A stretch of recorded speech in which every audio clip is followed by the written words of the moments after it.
c'est Sekou Souranga Gambi. Je suis JESPS jeune dans la région de Moti, principalement dans la commune de Sokoura, notamment dans le centre même du Mali, là où se trouve aujourd'hui la crise sécuritaire.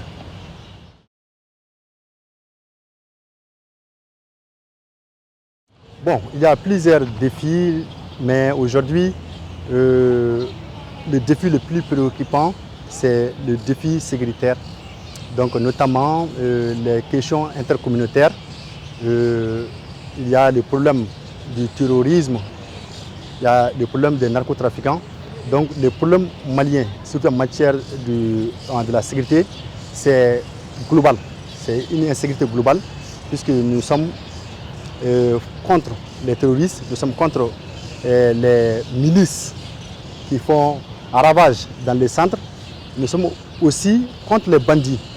Donc il y a aussi les défis intercommunautaires, les problèmes intercommunautaires.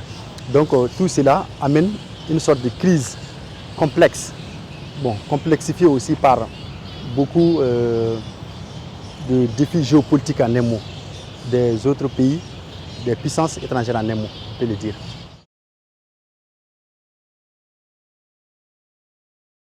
Aujourd'hui, ce que j'aimerais qu'il y ait une réflexion autour des questions sécuritaires.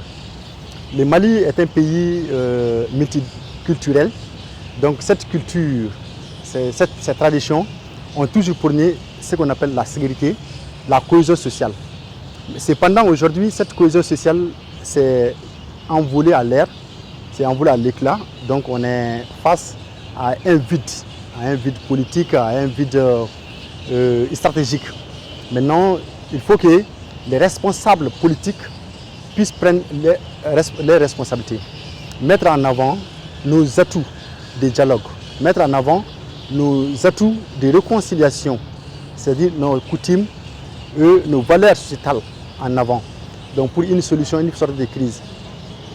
Réconcilier les Maliens, un dialogue intermalien entre les Maliens, qu'ils soient nordistes, sudistes et d'autres. Un Malien, c'est un Malien, qu'il soit terroriste.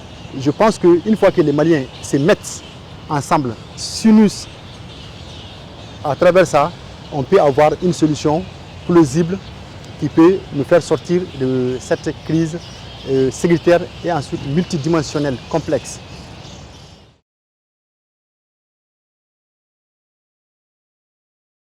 Je peux dire que tout le monde doit agir. Tout le monde. Parce que quand on dit un citoyen, il n'y a pas de citoyen simple. J'entends souvent ce mot, on parle de citoyen simple, il n'y a pas de citoyen simple. Chaque citoyen est un citoyen, que tu sois président de la République, que tu sois ministre, que tu sois gouverneur ou d'autres, chaque citoyen est un citoyen. Donc il faut que chaque Malien contribue à la sécurité. Parce que la vision sécuritaire malienne est prônée sur le tout militaire. Donc on a vu que le tout militaire a montré ses limites, a montré des failles, puisque la présence militaire étrangère, la présence militaire sous-régionale n'a pas pu empêcher le bain de sang qui coulait au nord, qui coule aujourd'hui au centre, qui sait si demain ça peut couler aussi au sud. Donc aujourd'hui, que tu sois ministre, que tu sois menuisier, que tu sois tailleur, que tu sois tout cela dire un Malien, il faut que tu travailles à mettre la paix en avant. Il n'y a pas une question de d'ozo, une question de peul ou de nordistes ou de sudistes ou de touareg. Un Malien, c'est un Malien. Donc il faut que ensemble nous prenons la paix. Parce que la paix, c'est dans les esprits. Donc il faut que dans l'esprit, on combatte la guerre. Il faut que les Maliens se mettent ensemble aujourd'hui pour prôner la paix. Que tu sois jeune, les jeunes ont beaucoup à contribuer dans la paix. Les femmes ont beaucoup à contribuer dans la paix. Les chefs coutumiers ont beaucoup à contribuer dans la paix. Et tout le monde. Donc aujourd'hui, il faut que chacun se responsabilise pour que nous puissions aller vers une paix définitive en un mot entre Maliens. Donc c'est ma vision de la paix en un mot. La paix, c'est tout le monde. C'est parce que c'est 2, 3, 4 personnes qui font la guerre, pas une seule personne. C'est ma manière de voir.